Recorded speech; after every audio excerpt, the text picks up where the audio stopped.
I rise today, Mr. Speaker, to call for the impeachment of the President of the United States of America for obstruction of justice. That was Texas Congressman Al Green, just one of the many Democrats saying that the president should be going through impeachment proceedings. But a bold and courageous call by a former Democrat congressman. He is Dennis Kucinich. He says Americans must put party politics aside and acknowledge that the federal government is under attack from within. Congressman Kucinich joins me now. Good to see you, sir. Hi. You say the deep state within the bureaucracy is trying to destroy Donald Trump. What do you mean? What I mean is that you have to look at the institution of the presidency. This isn't just about one president. It's about the presidency, which belongs to the American people.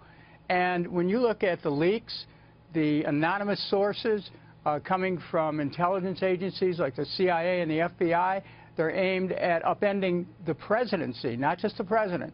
And it's a form of a coup. This is very dangerous for our country. We're all Americans. We have to stand for our country. We cannot let faceless, anonymous people try to upend our government. It's a totally un-American approach that is occurring. And Congressman, you're talking about unelected bureaucrats who are unaccountable, and many of them have been what you called lifers. They've been in there a long time.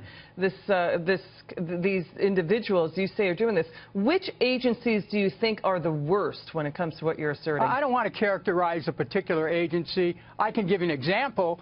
You can look at October 2016 when President Obama and Secretary Kerry essentially negotiated an agreement with Russia to set the stage for a ceasefire in Syria. The CIA and the Pentagon objected, and wouldn't you know it, after the deal was made, it was upended by a missile attack on a Syrian army base. Now, this was done with the knowledge of the CIA. And so you have to ask, who died and put them in charge of America?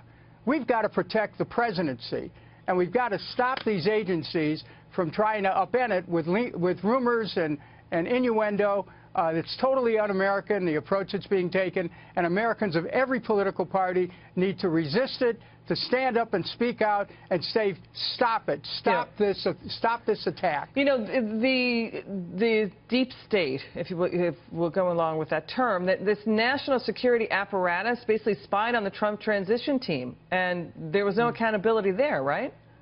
There was no accountability, and you just have to understand that when these agencies become politicized, it is deadly for our country. It destroys the very nature of a republic. It deprives people of their choice in an election. It sets the stage for something that's profoundly anti-democratic. So that's why I'm speaking out. Look, I've been around politics a long time. I don't have any problem in getting in debates and challenging the president for a stand on health care and immigration and a whole range of things. But this goes way beyond politics.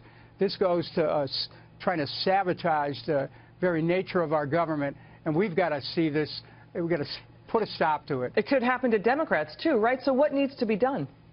Well, you know, personally, I think there's got to be a cleaning out from top to bottom in these agencies. I wouldn't tolerate it for a second. I wouldn't let anybody be involved in the leaks. I'd call them all into a room and say, look, somebody in here is leaking, and I want to know by the end of the day who it is, or you're all gone. I mean, we have to. The President of the United States was elected to lead the country. We may not like the direction he's taken in this country, but whether we do or not, he's the President. We didn't elect people in the agencies to run the country. They're not elected, and they're not accountable either.